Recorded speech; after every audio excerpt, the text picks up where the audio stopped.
เป็นน้ำมัน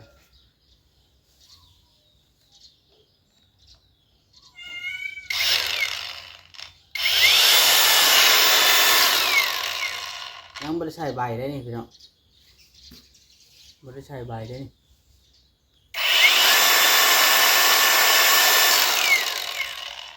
ซ้ำสีเจียพี่น้องเนาะเขาเอาแนวคัดใส่นี่แล้วเขาก็คัดเขาก็เจียจังที่นะแจ๊ดเบิ้งใบมันมุนไปบ่ได้เลยเนาะต้องให้ช่างเป็นเบิ้งนะเดี๋ยวเอาบุกเก็บอันนี้มีชานกันชื้นแล้วก็มีแบตอีก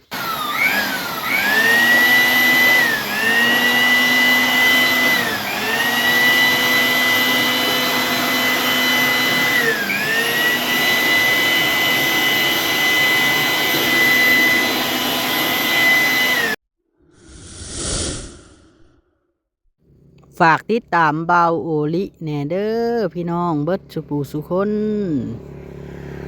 สบายดีพี่น้องสบายดีเด้อพี่น้องเบิดสุปูสุคนพี่น้องเนาะมื้อนี้ก็เป็นเวลา5 โมงปลาย6 โมงแล้วพี่น้องเนาะมื้อนี้นี่พี่น้องจะเป็นอย่างเบาลีนะมันอันนั้นพี่น้องคันเนาะดูดิก็คือมื้อนี้เฮาตื่นมาก็คือเอามาให้เบิ่งก็แก๊กๆนี่ล่ะพี่น้องเนาะเลือดเขากับฝนตกมือนั่นเรื่องบริล่างครับฝนตกเราไปเนาะฝนตกวังมือก้อนนะแล้วก็ฝนหดทางแน่แล้วก็เขาขับลุยมันกับเก่าเราไปเนาะมือนี้เบาลีกับสิมาแจ้งเย็บซีเรื่องงบประมาณพี่น้องเนาะเรื่องงบประมาณก็คืองบประมาณในส่วนที่70,000นี่ที่ได้แบบว่าได้เครื่องเฮือนนะเกือบครบแล้วพี่น้องเนาะทั้งให้สร้างเป็นเบิกพร้อมแล้วก็นั่นเงินน่ะ70,000เนาะพี่น้อง70,000แล้วได้สังกะสีแน่ผาเชอร่าแล้วก็แห่ทรายเนาะเฮาได้จนสิเบิดแล้วพี่น้องเนาะเครื่องนะยังน้อยยังละเล็กละน้อยนะยังแต่พวกสีพวกกระลูกกระดิ่งกระดึงชื่อนะเนาะพี่น้องเนาะถือว่างบประมาณน่ะสิเบิดน้ำสังกะสีนี้พี่น้องเนาะงบประมาณตัวนี้นะเขาได้แจ้งทั้งแม่กับเอื้อยเพิ่นไปแล้วทีนี้ว่าเขาซื้ออย่างแน่เพราะว่าสร้างเพิ่นเบิกไปกับ2 ล้านเนาะพี่น้องเนาะในงบตัวนี้แล้วเบาลิก็เลยมาซื้ออันนี้พี่น้องเนาะเบาลิสิบอกซื้ออันหินเจียพี่น้องเนาะเพราะว่าช่างเพิ่นว่าจมว่าบ่มีหินเจียแบบ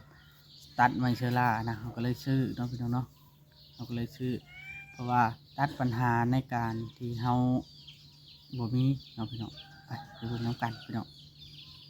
นี่พี่น้องโอ้ยนั่งก่อนนั่งรถพี่น้องเลยเบาลีจะ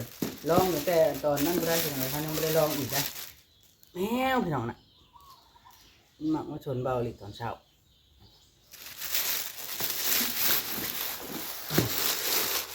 รุ่นไล่ทรายพี่น้องเนาะแต่ค่อนข้างจะโอเคอยู่เปิดมาเอ้าคือบ่ยังกันได้วะนี่ตัวนี้กระเป๋ากระเป๋าถงไหมเอาใส่ถงพายไปเลย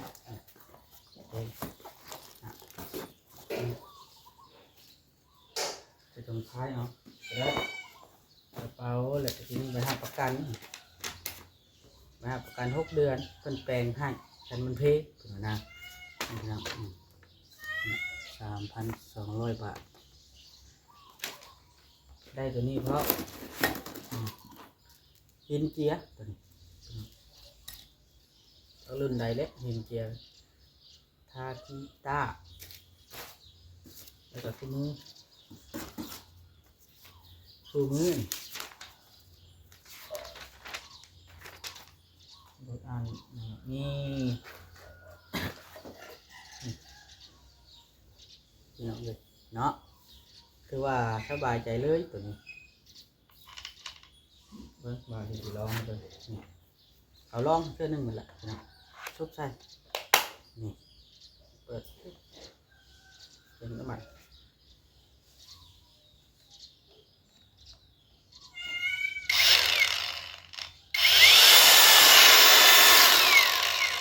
ยังไม่ได้ใช้ใบได้นี่พี่น้องไม่ได้ใช้ใบได้นี่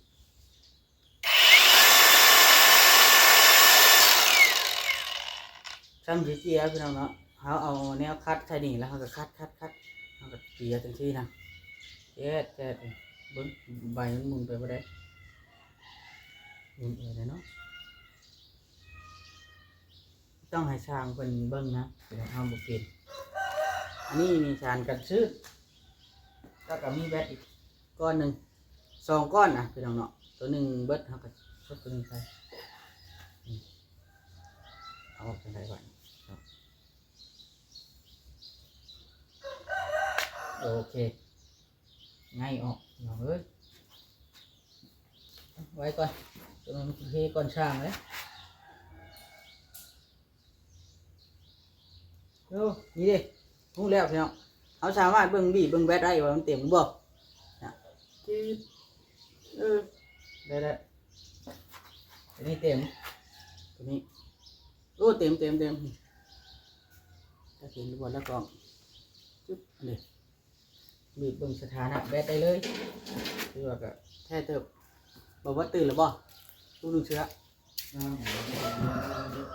ฮะเห็นไหมล่ะ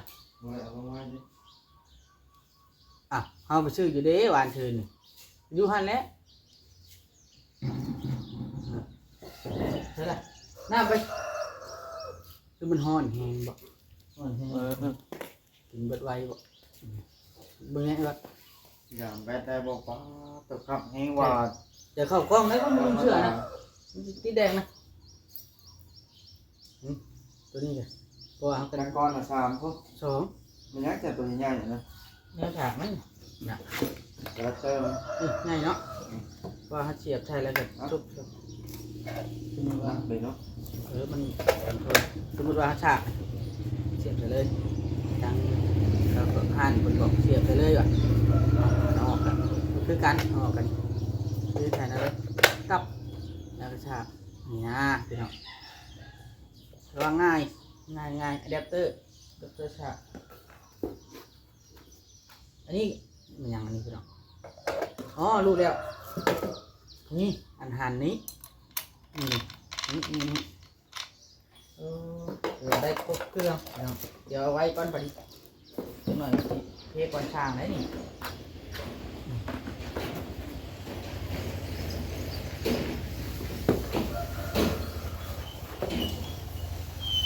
ไว้ไปทำการนี้พอหรือไว้เอายังไงทุกอย่าง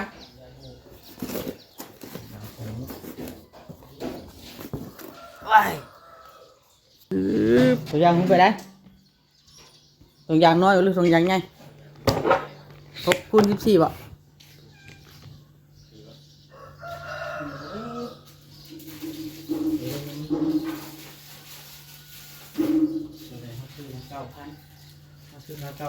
ขายจะได้บัตรเฮ้ยจะขายเท่าไรเนี่ยตัวอย่างนี่12,000ดิ9,000 กว่าต้อง12นะไป12ซื้อมา9,000 กว่า2,000 บาทขาขึ้นมามีแต่ว่าเก็บไปก่อนไปทำไงเนาะบัดไปเขาจะเอาไปบัดมือเขามีเตือนตัดเลยจังไปมูนี่น่าจะมีหน้าตัดแล้วเหมือนนี้นะเราเป็นใส่ปัดลมกันได้ไทยนะกันได้ไทยอารมณ์ว่าหรือว่าจะได้ไทยว่าปัดลมเอาไปเขาไปตรงนี้ไทยได้ไปนี่ใส่ลงไว้ก่อนใส่ลงไว้ไม่กล้าลิ้นมั้ยนี่คือเก้าลืมใส่ไว้เอาไว้นอกก็ได้พวกใบหับประกันเอาไปยังนมเชียน้ำกวาดเฮือนเห็นยังนะกวาดเฮือนเลยครับตื่นมาจะต้องกวาดเฮือนบ่แม่เฮือนทำมันนี่ได้กี่ฝุ่นปั๊บแล้วก็ทูกวาดทูทุกมื้อเลยกวาดเฮือนทุกมื้อรีบจะสิไปเป่าอันขี้ฝุ่นออกจากห้างค้าก่อนไปเนาะแบบนี้ฝุ่นแต่ก็ทำบ่ปั๊บเนี่ยโอ้ยเบิ่งบ่ได้เด้อปัดแล้วถูเด้อก็ทูแล้วว่าทูกับบ่ได้นะเราสิเป่าอันนี้ครับมีเครื่องเป่าด้วย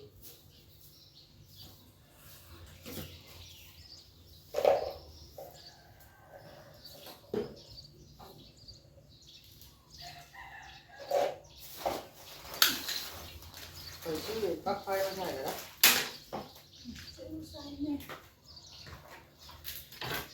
พูดหลายเนาะ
ลายเองพุ่นน่ะ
นี่ล่ะพี่น้องเอ้ยเนาะบ่ลิก็ได้เฮ็ดไว้นี่แหละมันขี้ฝุ่นแห้งเนาะให้อีกทีเบิ่งน้ำกันเอาขี้ฝุ่นแห้งซำใดเพิ่นเบาลิน่ะเดี๋ยวให้อีกทีเบิ่งน้ำกันกันบ่เป่าออก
ว่า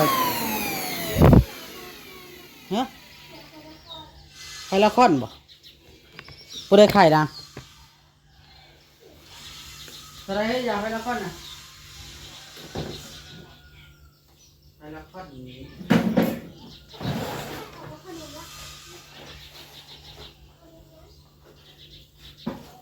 เท่าไหร่วะไข่ละคร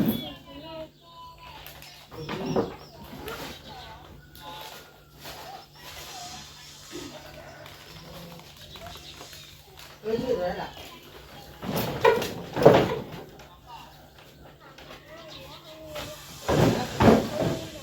ดูเลยจับตัวใดไปน้องไปละก่อนตัวใดไปละก่อนอยู่เลยเช้าวันเนาะเช้าวัน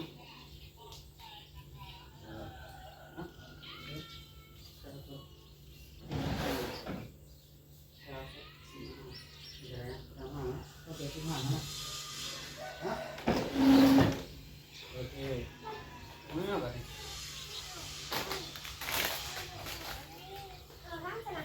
ดูไหม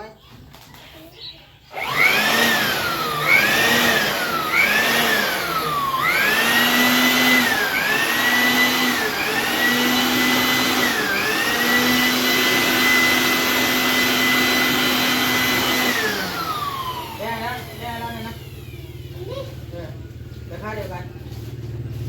เดี๋ยว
นี่พี่น้อง